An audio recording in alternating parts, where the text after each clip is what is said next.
प्रेमियों, आज जो आप सत्संग सुनने जा रहे हैं, आप जी से एक गुजारिश करूंगा कि इस वाले सत्संग को अपने सत्संगी भाइयों के साथ जल्दी से जल्दी पहले शेयर कर दें, फिर उसके बाद सुनना शुरू करें, क्योंकि इस सत्संग से बहुत सारे सत्संगी भाइयों की हेल्प हो जाएगी।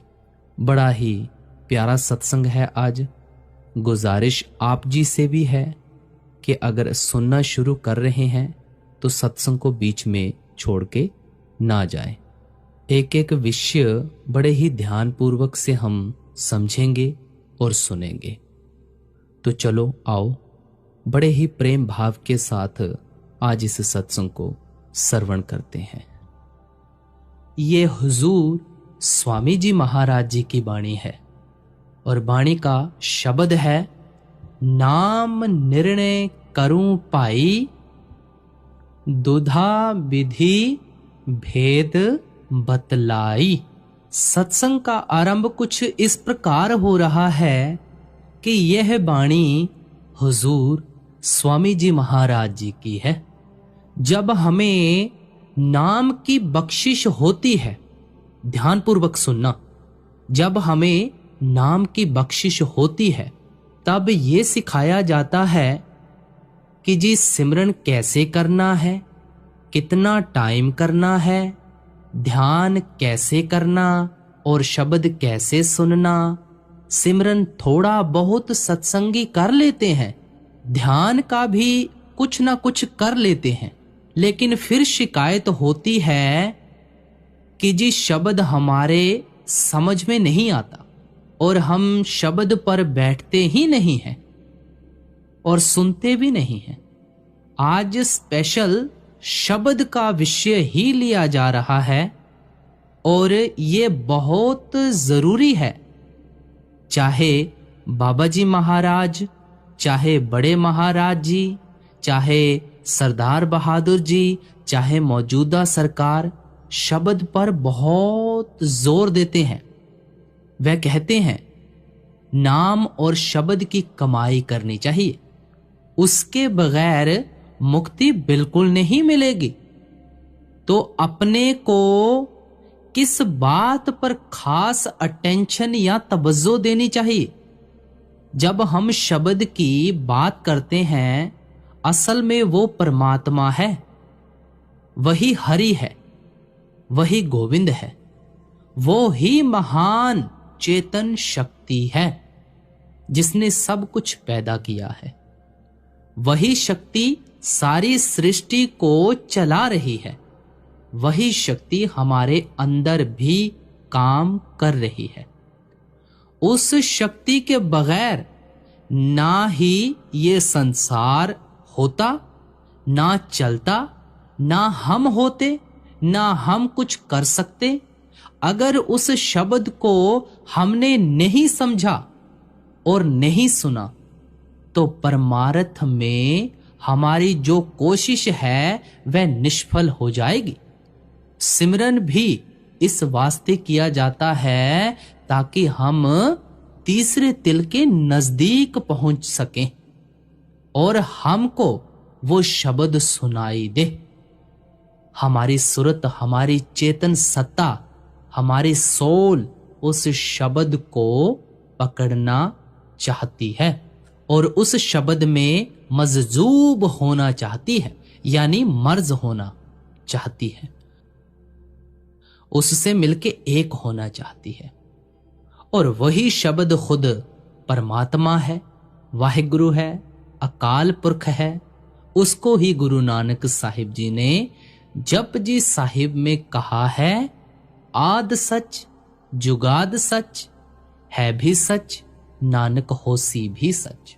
वही शब्द है। वही शब्द अगर हम सुनते नहीं तो मानो हम एक सीढ़ी पर चढ़ के फ्लैट या अपार्टमेंट में जाना है, उसमें हम जाते ही नहीं, चढ़ते हैं और वह अपार्टमेंट में अंदर हम जाते नहीं। अब देखो, यानी सिमरन जो अपने को दिया जाता है, यानी जो हमें सिमरन मिला है उसको अभ्यास, उसका अभ्यास, उसकी साधना, उसकी मेहनत इस वास्ते ही की जाती है कि शब्द के साथ हम जुड़ जाएं, मिल जाएं। इसलिए हमें बहुत ही ध्यानपूर्वक सुनना है कि स्वामी जी महाराज और बाकी संत महात्मा इस शब्द के लिए क्या कहते हैं। ये शब्द सतलोक से आता है, उसमें थरथराट है, यानी उसमें वाइब्रेशन है, और वो वाइब्रेशन की शक्ति के कारण उन्होंने ये सब कुछ बनाया और सब कुछ चल रहा है। आप ऐसे समझो कि वो गॉड इन एक्शन है, वह शब्द शक्ति है। श्री गुरु ग्रंथ साहिब में आता है शब्दे धरती शब्दे आकाश, यानी शब्द ने ही धरती पैदा की है, शब्द ने ही आकाश पैदा किया। शब्दे शब्द भया प्रगास, यानी जितनी आप चारों तरफ रोशनी देखते हैं वो सब शब्द ने ही पैदा किया है। फिर गुरु नानक देव जी से पूछा गया कि वह शब्द है कहां। फिर उन्होंने कहा, नानक शब्द घटै घट आछै, हर एक के घट में है, और वो शब्द 24 घंटा चलता है, अखंड है, कभी स्टॉप नहीं होता। हम अगर सोए भी होते हैं तो शब्द नहीं सोता, और वो शब्द परमात्मा का कौल है। आ रही धुर से सदा तेरे बुलाने के लिए, कहते हैं वो परमात्मा की आवाज है जो आत्माओं को, जिनको पूरे कामिल मुर्शद ने, संत सतगुरु ने नाम की बख्शिश की है, उस आत्मा को वह शब्द खींचेगा, और जब हम खींचे चले जाएंगे तब हमारा जिंदगी का मिशन पूरा हो जाएगा। तो ये जो शब्द है ये 2 किस्म का होता है। अब ध्यान देकर सुनना। एक वो होता है जो स्पोकन है, रिटन है, हम एक दूसरे से बात करते हैं। ध्यानपूर्वक सुनना, हम एक दूसरे से बात करते हैं, एक दूसरे की बात सुनते हैं। जानवर भी आवाज से दूसरे जानवर को बोलता है, परिंदा यानी पंछी भी दूसरे पंछी को आवाज से बोलता है। यानी ये सारे जहान का जो काम है वह उस वर्ण आत्मक शब्द से होता है। शब्द से हम इस दुनिया को अपना ख्याल बताते हैं। शब्द के जरिए, शब्द के जरिए ही हम दूसरों का ख्याल सुन पाते हैं। वर्ण आत्मक यानी जो किताबों में लिखा जाए, बोला जाए, पढ़ा जाए, उसे वर्ण आत्मक कहते हैं। और सारा जहां उस वर्ण आत्मक के अंदर काम करता है। मगर हम जो दुनिया में कुछ लोग नाम जपते हैं, वाहिगुरु, सतनाम, हरि गोविंद, राम रहीम, गिरधारी, मुरारी गौड़, राधा स्वामी, ये सब वर्ण आत्मक में है। ये सब लिखा जा सकता है, पढ़ा जा सकता है, बोला जा सकता है, लेकिन इन नामों के पीछे नहीं पड़ना। वाणी कहती है, नाम जपत कोट सूर्य उजियारा, सच्चा नाम जब आपके अंदर प्रकट हो जाए तो करोड़ों सूरज का प्रकाश अंदर आ जाता है। इसलिए वो नाम या शब्द जुबानी नहीं है, लिखा नहीं जा सकता। ये बाहर वाला वर्ण आत्मक शब्द मुसलमानों का अपना है, हिंदुओं का अपना है, चाइनीज का अपना है, जापानियों का अपना है, अरबियों का अपना है, यानी हर एक का अपना अपना है। लेकिन मगर जो धुनात्मक शब्द, जो असल शब्द है, जो सच्चा शब्द है, वो सबका एक है। जैसे हम सब इंसानों का शरीर एक है, सारी इंसानी कॉन्स्टिट्यूशन एक ही नमूने से हमारी काम करती है, इस तरह से वो धुन आत्मक शब्द अंदर है और सबका एक है।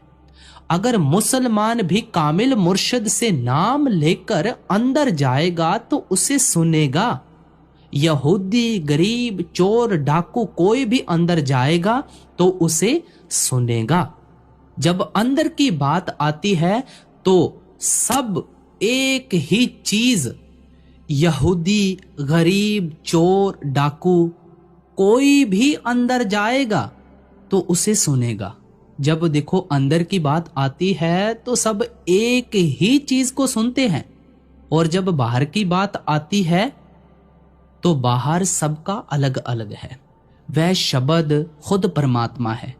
दुनिया में आम एक कॉन्सेप्ट है, खासकर अनपढ़ लोगों का, कि परमात्मा एक बहुत बड़ी दाढ़ी वाला बड़ा बुजुर्ग आकाश में बैठा हुआ है, पहाड़ों में बैठा हुआ है, वही सब कुछ देख रहा है।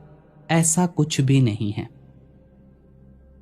अगर वो परमात्मा सर्वव्यापक है तो वो जिस्म वाला नहीं हो सकता, बॉडी वाला नहीं है।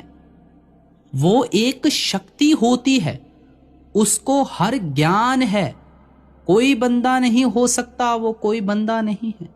उस शक्ति को संतों ने नाम कहा है, मुसलमानों ने उसको कलमा कहा है, हिंदुओं ने उसको आकाशवाणी कहा है, वेदों ने उसको नाद कहा है, फारसी भाई साहब उसको सरोस कहते हैं। सरोस माना जो सुनाई दे। सब मजहब वालों ने उस शब्द को अलग अलग नाम दिए हैं, मगर वो महान चैतन्य प्रभु शक्ति है। उसको खुदा कहो, रब कहो, हरि कहो, गोविंद कहो, अकाल पुरख कहो, वो शक्ति वो हमारा पिता है, हमारा माता है, वो हमें पैदा करने वाला है, वो हमारी आत्मा का पति है। सब कुछ वो है, और उस तक पहुंचने का तरीका संत जन देते हैं।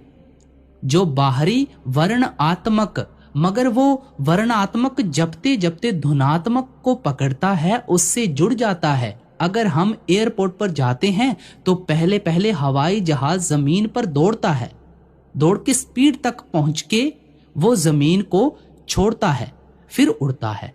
इस तरह से जो संतों ने हमें नाम दिया है तो वह वर्णात्मक है, तो वर्णात्मक नाम, मगर उसको जपते जपते ये सूरत ऊपर चली जाती है, शरीर को छोड़ देती है और खाली हो जाता है। शब्द ऊपर खींचता है और हम शब्द के साथ जुड़ जाते हैं, और फिर उस आदमी का जन्म मरण खत्म हो गया। शब्द नहीं मिला। अगर गुरु पूरा होगा तो उसको शब्द देगा। उस आदमी को मरने के वक्त जम के दूत नहीं लेने आते, मरने से पहले उसका शब्द अंदर खुल जाता है, और वह खुल जाने से आदमी का किसी में मोह होगा, किसी से ये अटैच्ड होगा, किसी से इसका लगाव होगा, तो वह शब्द उसको खींचता है।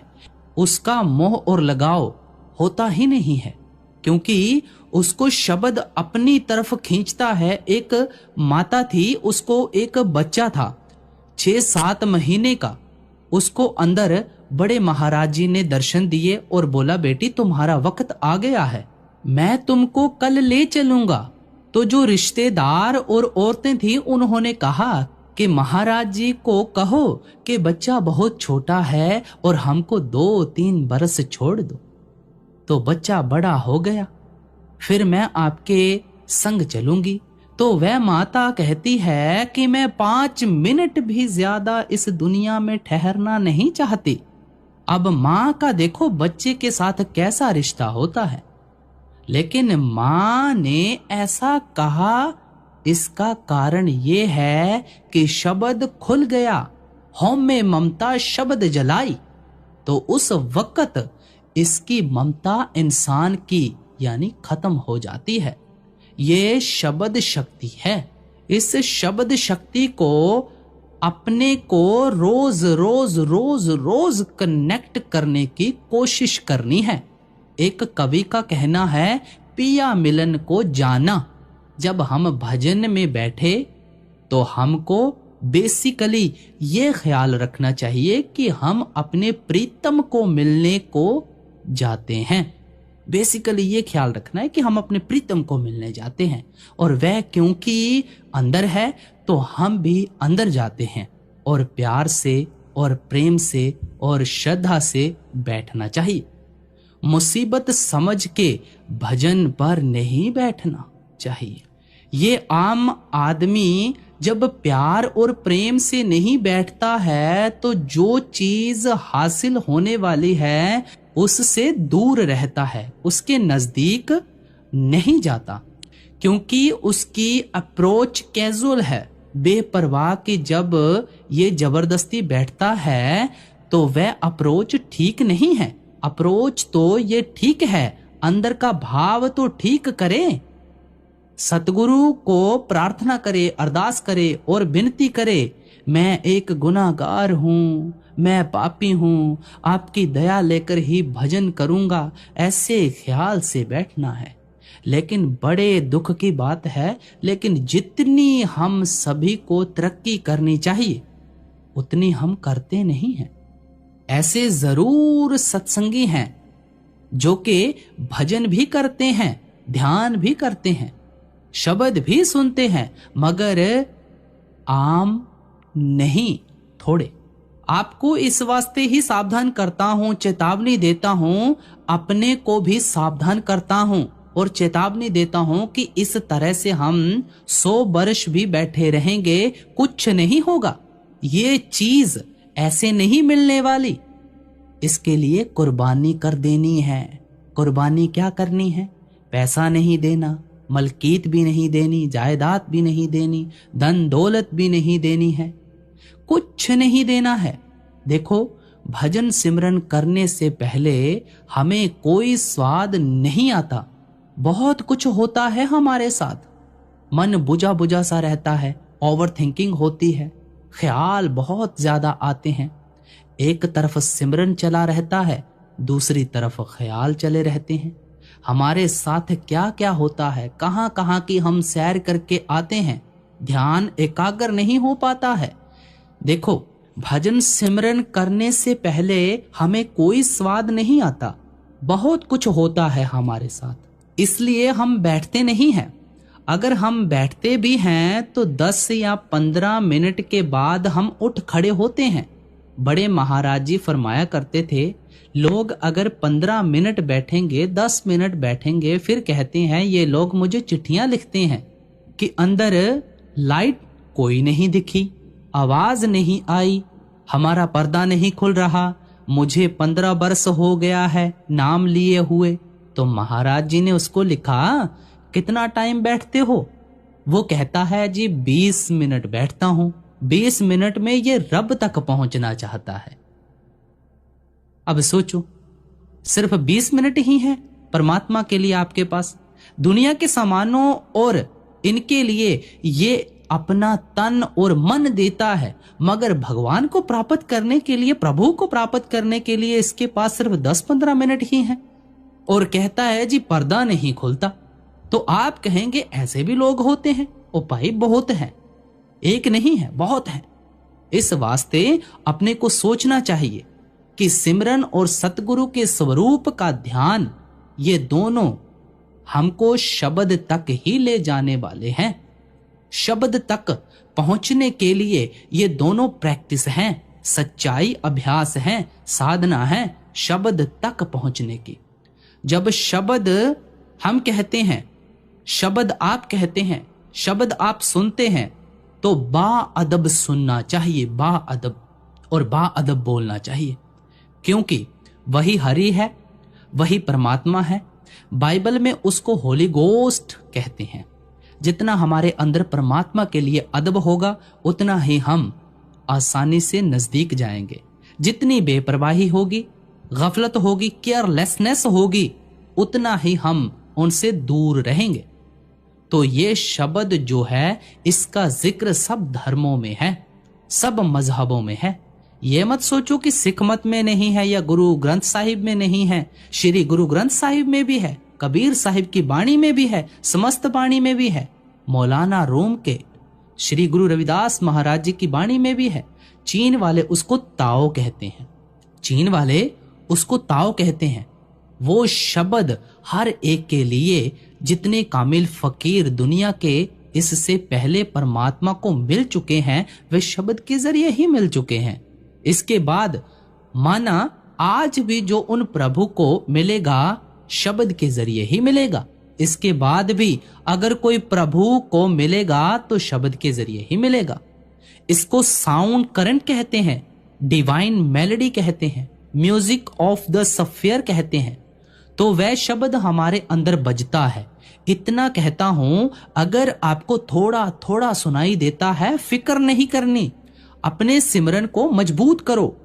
ध्यान भी तब अच्छा आएगा, शब्द भी तब अच्छा सुनाई देगा जब हम अपने सिमरन को मुकम्मल करेंगे, ज्यादा से ज्यादा करेंगे, प्रेम से करेंगे और इस बॉडी को खाली करके तब अपने को ये शब्द सुनाई देगा। पहले पहले दूर दूर से सुनाई देगा।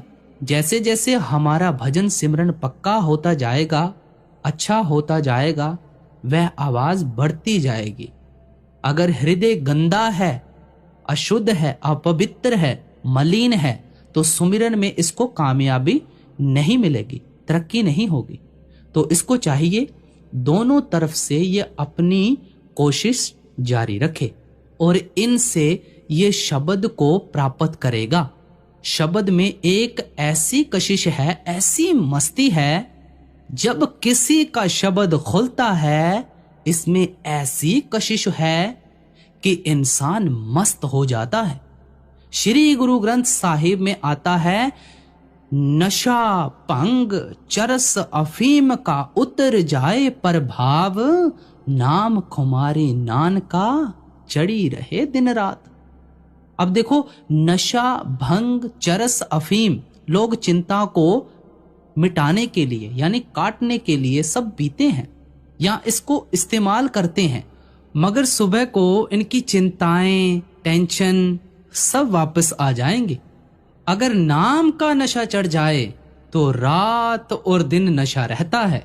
ये जो आपको बात बताई जा रही है ये कोई फेरी टेल नहीं है। शब्द को सुनना, शब्द में लवलीन होना, ये हमारा बर्थराइट है और वो प्रभु चाहता है कि ये मेरे बच्चे हैं, ये मेरी औलाद हैं। इसको काल ने बहुत दुखी किया हुआ है, जन्म मरण के चक्कर में ये फिरते रहे हैं।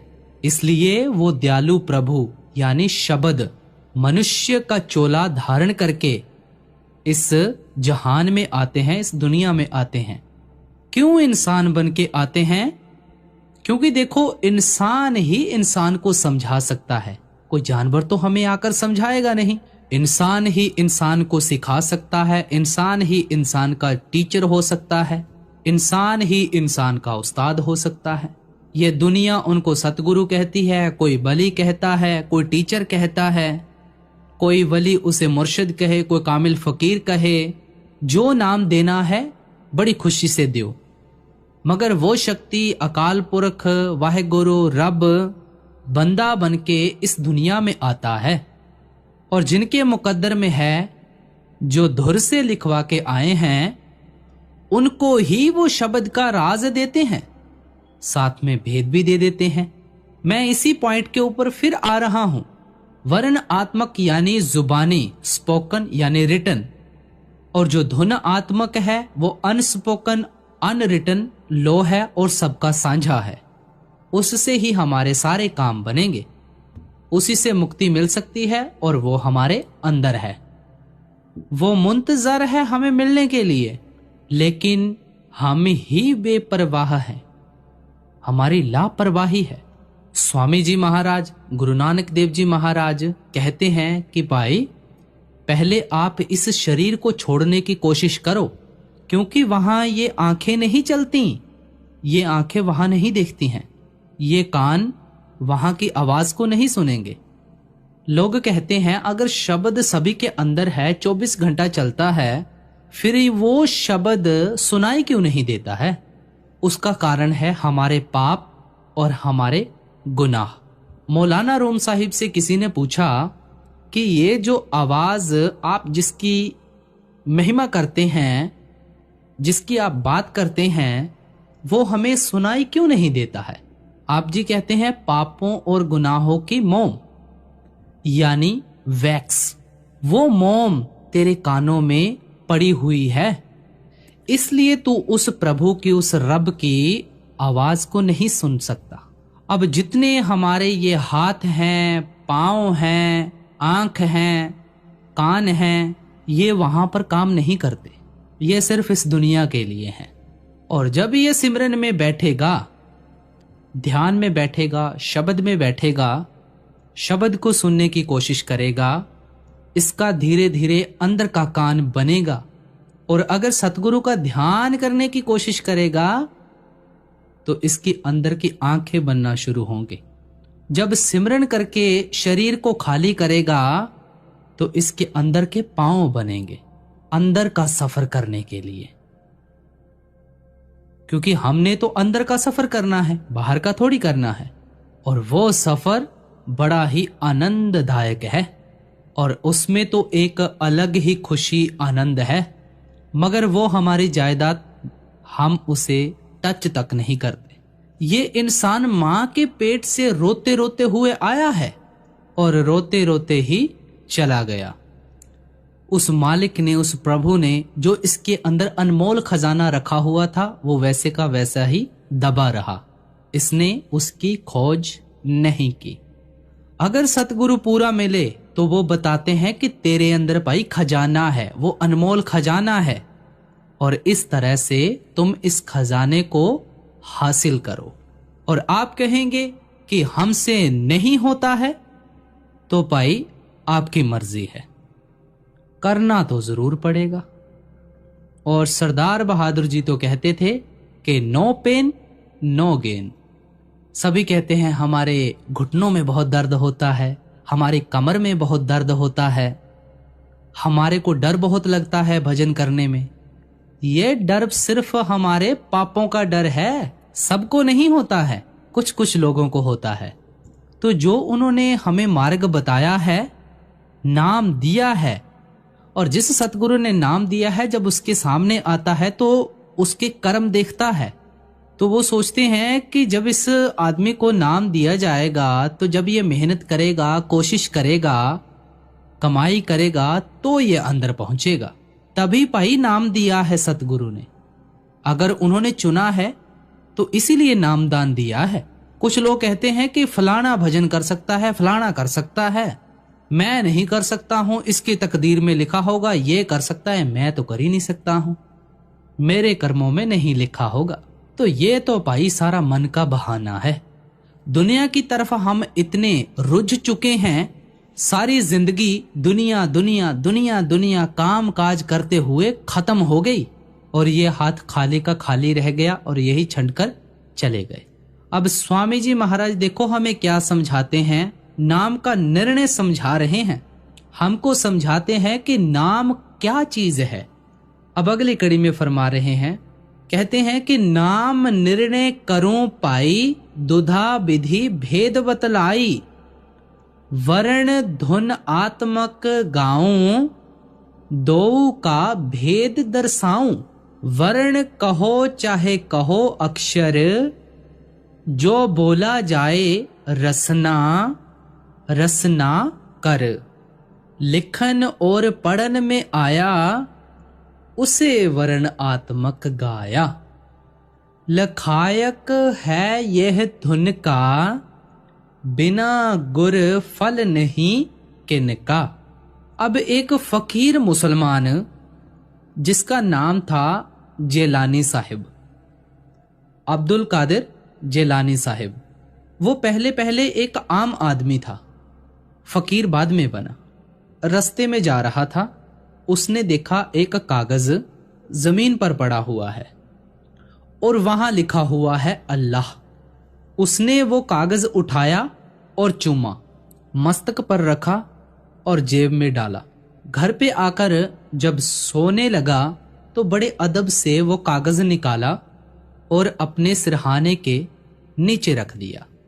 जब नींद आई तो उसको अल्लाह की आवाज आई कि जिलानी, जिसके नाम की तूने इतनी अदब इतनी कदर की है, उसको तो देखो और समझो।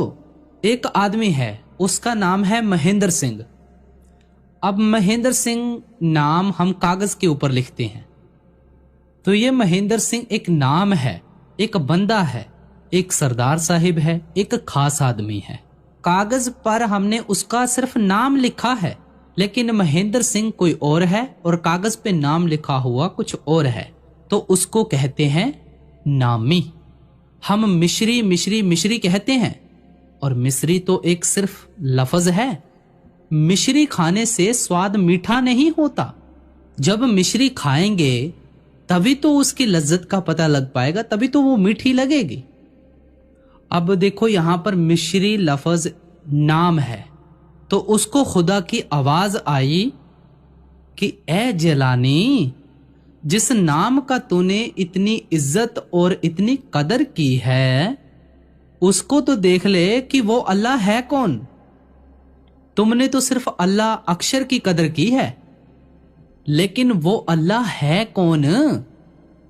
हमको जब संत सतगुरु ने नाम दिया है, उसको जपते जपते उसके साथ हमारा मिलाप हो जाएगा।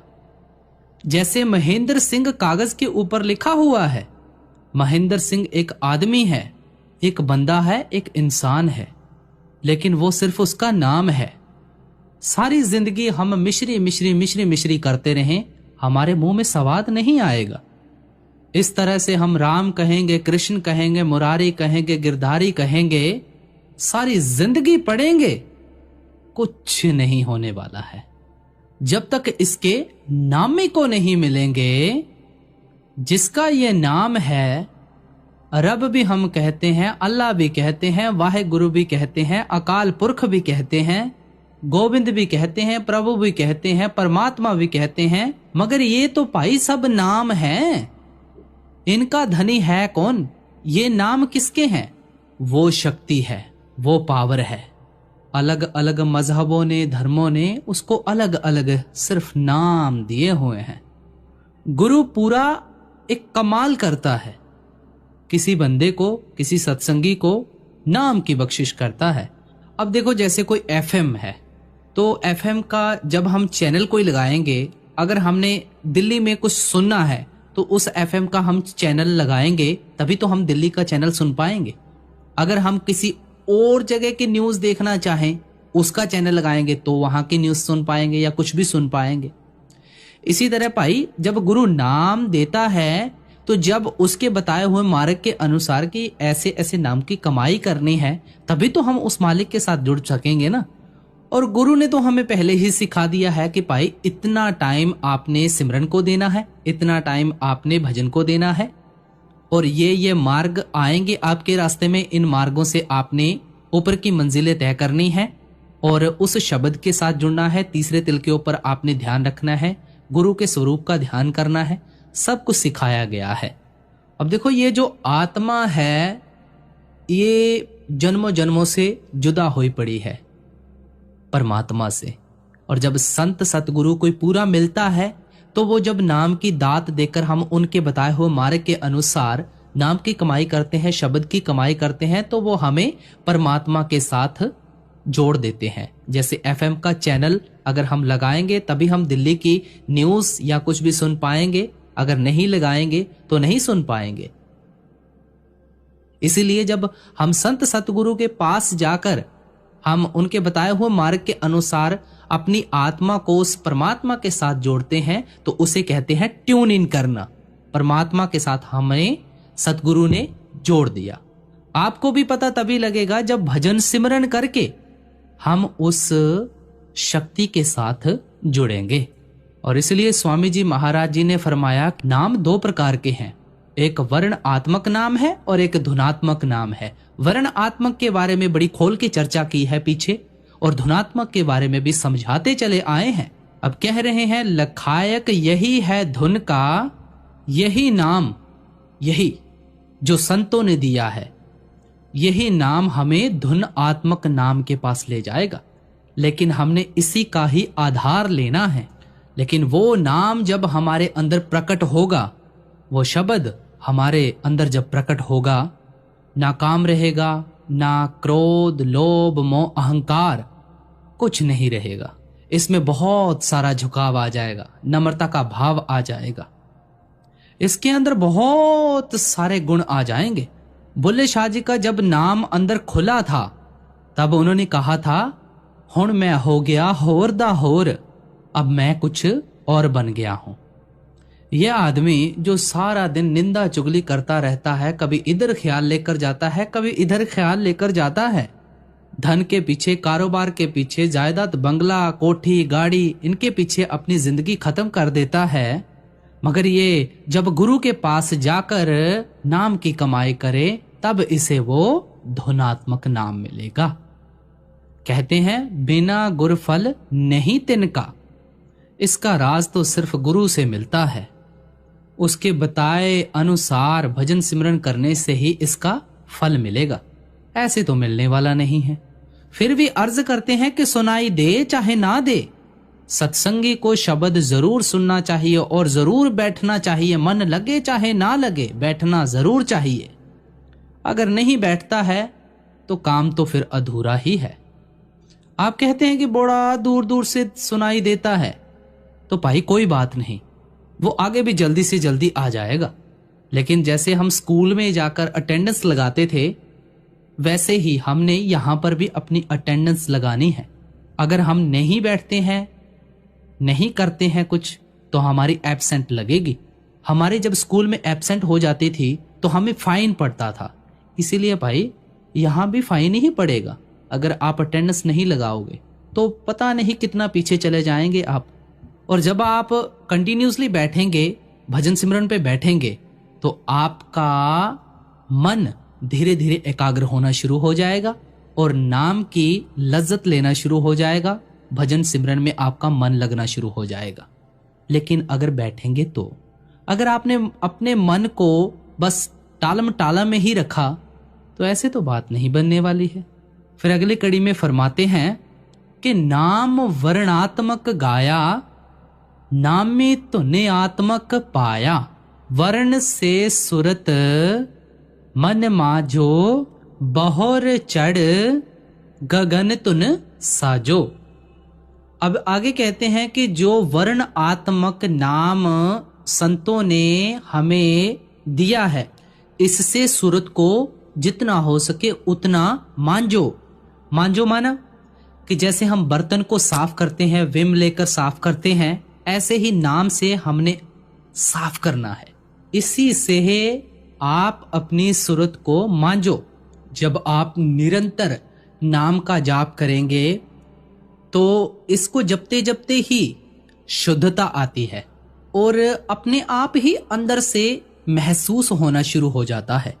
जब आप सिमरन में लगातार बैठेंगे, पहले के आप जो ख्याल थे वो आपके आगे आएंगे और आपको अपने आप शर्म आना शुरू हो जाएगी कि नहीं, पहले मैं ऐसे करता था और अब मुझे ऐसा नहीं करना चाहिए। लेकिन ये तो तभी हो पाएगा ना जब आप अपनी सुरत को लगातार साफ करते रहेंगे। लेकिन पहले पहले आपने सिमरन में शौक रखना है, सिमरन में लगन लगानी है। अब लगन कैसे लगानी है यह भी समझो। वैसे तो गुरु साहिब ने हमें सारा कुछ समझाया है। चलते फिरते, उठते बैठते, खाते पीते, नहाते धोते, पाखाना में भी सिमरन चलना चाहिए। खाना बनाते सिमरन चलना चाहिए। हर जगह सिमरन चलना चाहिए।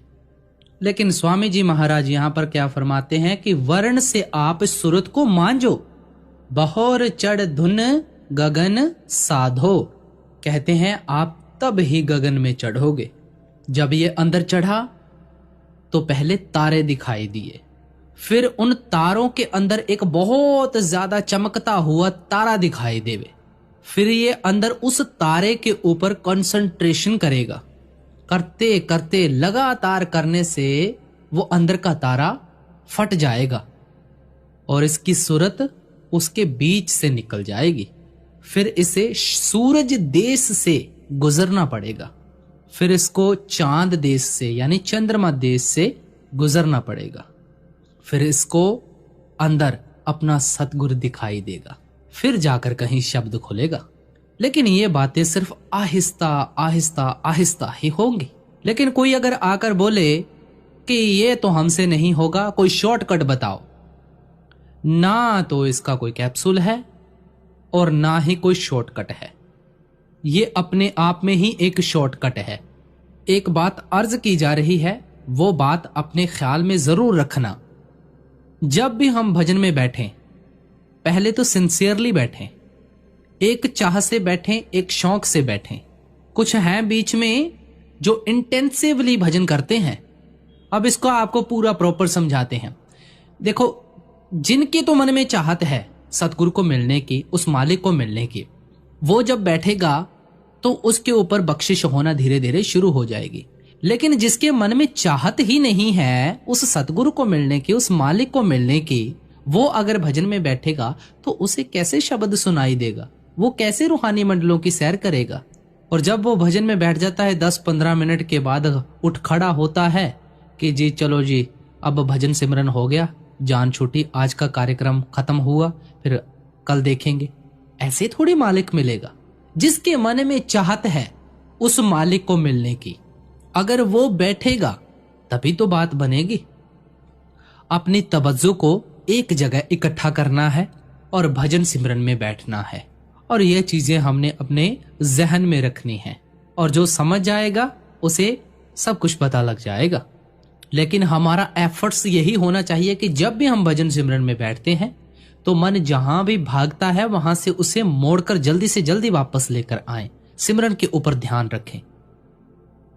और जितनी बार भी मन भागता है उसे बार बार वापस लाओ। जितनी बार जाता है उतनी बार वापस लाओ, जितनी बार जाता है उतनी बार वापस लाओ। ये भागेगा, जितना भागेगा उतनी बार खींचकर वापस लाओ और ध्यान एक जगह टिका कर रखो। महाराज श्री कृष्ण जी ने भी कहा है कि अपना ध्यान दो भौं के बीच में रखो, और बाबा जी भी महाराज कहते हैं कि ध्यान तीसरे तिल के ऊपर रखो। हर किसी संत महात्मा, किसी पूरे संत महात्मा ने कहा है कि ध्यान अपना तीसरे तिल के ऊपर रखो, यानी दोनों भौं के बीच में रखो। ख्याल जहां भी जाने की कोशिश करे वहां से उसे मोड़कर लाकर तीसरे तिल के ऊपर लाकर खड़ा करो।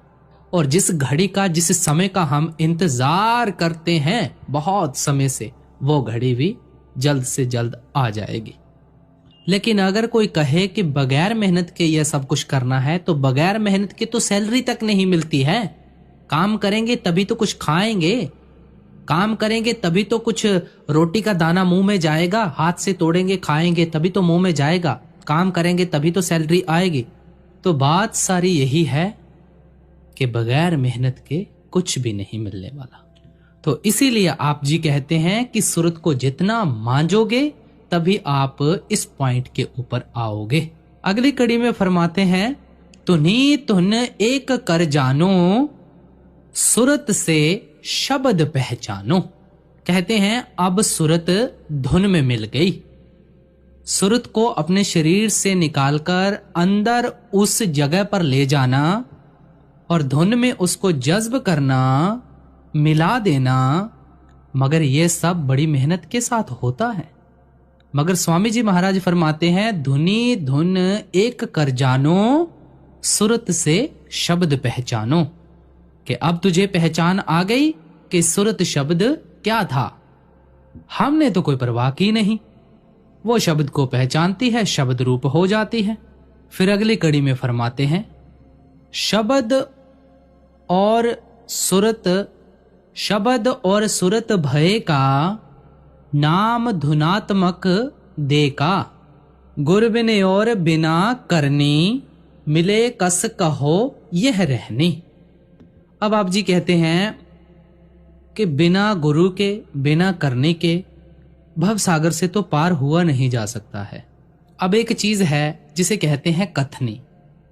जो हमारा यार दोस्त आया उसे हम पूरा संत मत सुना देते हैं, लेकिन संत मत हर एक को सुनाने वाला सब्जेक्ट नहीं है भाई। और ना ही महाराज जी ये समझाया करते थे कि मेरे को भर्ती थोड़ी करनी है। बात आप उससे करो जिसको शौक है, जो सुन सकता है, धारण कर सकता है, जिसे इंटरेस्ट है, उससे गुरु की बात करो। ना कि आप हर किसी के आगे गुरु की बात रखो, हर किसी को समझाओ। औरों को समझाने से पहले पहले खुद तो समझो, उस चीज को खुद तो धारण करो, फिर ही तो किसी और को समझाओ। हम लोग जो बातें करते हैं, किताब पढ़ते हैं, किताबों में जो लिखा है उसको सुनाते हैं, इसे कहते हैं कथनी। खर्चा कुछ नहीं है, मुंह से बोलना है और सुनाना है।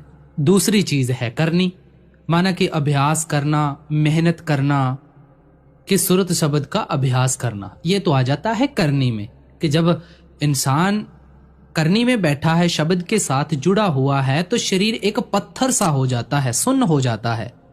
और जब ये भाव आने लग जाता है कि नहीं अब तो मैं करूंगा, करके दिखाऊंगा, कुछ करके दिखाऊंगा, जब तक मैं बैठूंगा नहीं तब तक मेरे मन को चैन नहीं आएगी, उसे कहते हैं मन के साथ लड़ना। और ये तो हो गया करनी और कथनी। एक बार सरदार बहादुर महाराज जी सत्संग फरमा रहे थे और थोड़ी थोड़ी बूंदें आई बरसात की, मगर वो उठे नहीं। लोगों ने अपने छाते वाते सब खोल लिए, मगर सरदार बहादुर जी वहां से नहीं उठे। उन्होंने जो छाता खुला हुआ था वो भी बंद कर दिया। आधा घंटे तक बरसात होती रही। अगर गुरु ना उठे तो सेवक कहां से उठ सकता है। गुरु महाराज जी बैठे रहे। जब शब्द खत्म हुआ, आप उठने से पहले कहते हैं ऐसा जिद मन से करना है। आदमी तो बड़ा आसानी के साथ कह देता है कि बरसात हो रही है, मैं क्यों बैठूं। या जब हम सिमरन में बैठे हुए हैं, कई तरह की बातें होती हैं। सिमरन में बैठे हैं तो बैठे रहो, जो कुछ होता है होने दो, उसके ऊपर ध्यान नहीं देना है। हम जब अपने मन के साथ हठ करेंगे तो एक ना एक दिन इसे कामयाबी जरूर मिलेगी। तो बात सारी यही है। अंत की कड़ियों में भी यही फरमाते हैं कि भाई अगर आप अपना अभ्यास ही नहीं करेंगे तो उस जगह तक आप कभी भी नहीं पहुंच सकते हैं। अभ्यास ही आपको उस जगह तक लेके जा सकता है। तो आज का सत्संग कुछ इस प्रकार था। तो गुरुमुखो, आप जी से इजाजत चाहते हैं। मिलते हैं एक बहुत ही प्यारे सत्संग के साथ कल। सभी को प्यार भरी राधा स्वामी। और जाते जाते इस चैनल के ऊपर बहुत सारी साखियां हैं, आप चाहे तो वो भी सुन सकते हैं। तो इसी के साथ हम आपसे इजाजत चाहते हैं। सभी को प्यार भरी राधा स्वामी जी।